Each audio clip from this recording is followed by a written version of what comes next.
minha colega Zeina Latif, quando ela se mostra otimista com o desenvolvimento econômico do país. E aí eu vou, como o Léo já falou muito do Rio de Janeiro, eu vou tentar ser um pouco mais amplo, fazendo pinceladas no Rio de Janeiro. Acho que a gente tem um copo mais meio cheio do que meio vazio, né?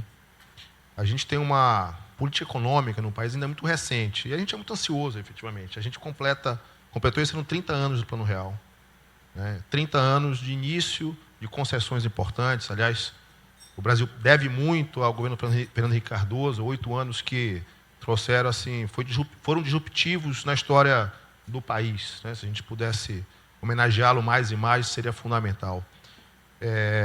Com o Plano Real e as primeiras concessões, iniciou-se a ideia, primeiro, de estabilidade econômica no país, e, segundo, a percepção de que o Estado brasileiro não seria capaz de realizar atividades que primordialmente deveriam estar onde estão hoje, na iniciativa privada, com o Estado cuidando, Estado, município, União, de ações mais voltadas à segurança, educação, saúde, enfim, um Estado colaborativo com o setor privado.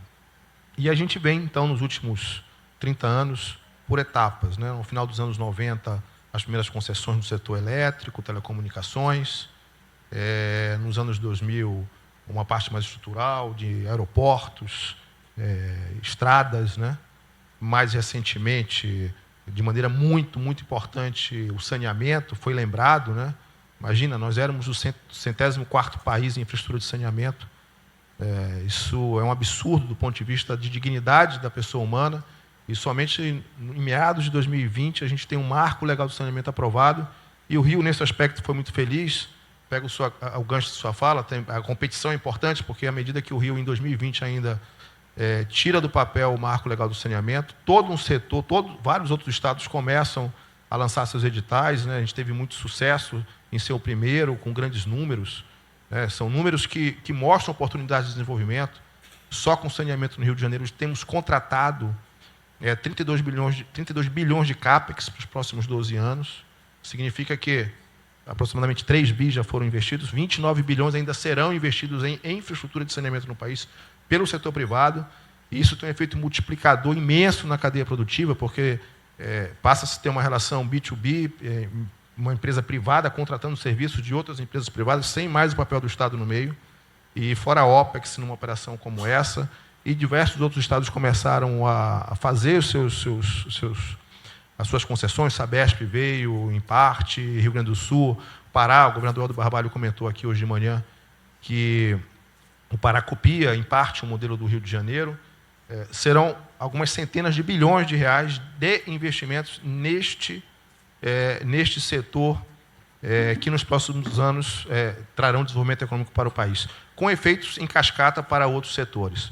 A gente tem ainda, dentro dessa lógica de uma renovação de concessões, um setor como, por exemplo, energia. E nós temos no Rio de Janeiro Light e Enel, principalmente, que absorve 95% de toda a área. E a gente tem uma lógica que o governador Cláudio Castro sempre pede: dialoguemos com o setor privado. É ele que paga nossas contas. Fundamentalmente, nós não podemos nos opor ao privado, dialogar, conversar.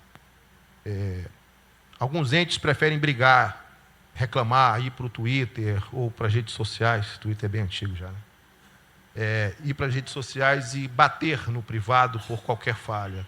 Nosso papel é dialogar. Aqui a gente trata Light, a Enel, Naturgy, Metrô, com diálogo, nos problemas, buscar soluções. Porque nós precisamos dessas empresas para que o desenvolvimento ocorra. Nós temos um modelo agora de renovação das elétricas, que é federal, efetivamente, mas a gente tem que dar todo o apoio para que essas empresas possam, se for uma decisão de renovação, entender que no Rio de Janeiro há um diálogo presente e um cuidado do poder público com segurança jurídica. Isso, não por coincidência, fez com que essas empresas já nos últimos meses mostrassem nos seus planos de investimento valores bem relevantes que se comprometem nos contratos, não é promessa, é nos contratos, a realizar.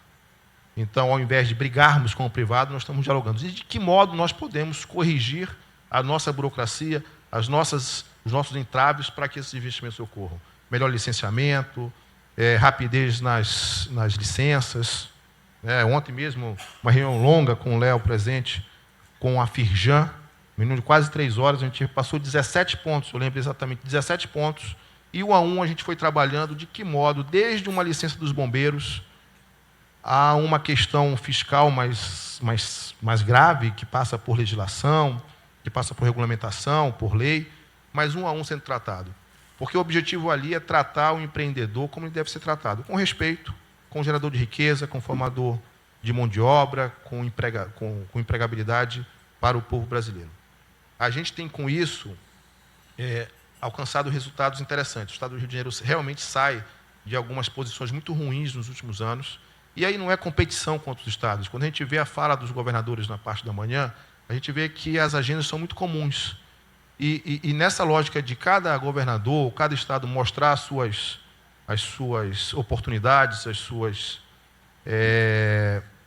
melhores atratividades para empreendedores, a gente vê uma cooperação mútua. Os estados fortes farão um Brasil mais forte. Nós somos uma federação, então nós temos que cooperarmos. Não será o Rio competindo com São Paulo ou o Acre competindo com o Amapá que a gente vai ter um Brasil mais forte. É a cooperação. E nessa lógica de uma agenda comum, a gente percebe efetivamente que os estados têm nas suas agendas as concessões. O vice-governador de São Paulo aqui expôs muito bem. Quando os estados entendem que o privado começa a ser a prioridade na agenda econômica, com os estados passando a cuidar daquilo que efetivamente lhe cabe, sem burocracia, sem travas, muitas vezes até sem saber quem é o agente político daquela municipalidade. Isso é positivo. A população começa a entender que o mais importante do que se ter um governador, um prefeito ou um presidente é entender que há uma maturidade econômica.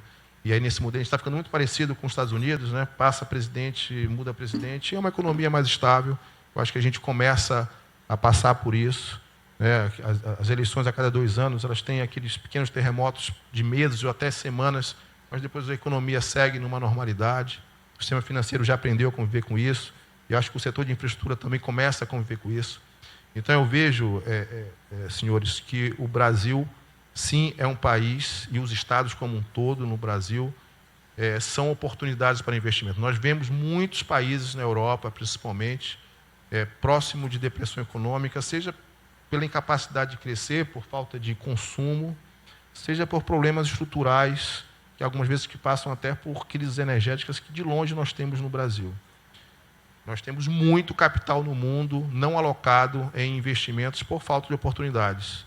Então, se nós soubermos, nós, estados como um todos, não só o Rio de Janeiro, mas todos, até porque é um fórum aqui nacional, fazermos nosso papel, a gente vai vir muito dinheiro, sim, em bons projetos, com o Estado fazendo esse papel de fiscalizar e, efetivamente, a gente ter um crescimento, um ganha-ganha de todos. Fica essa como as primeiras considerações. Obrigado.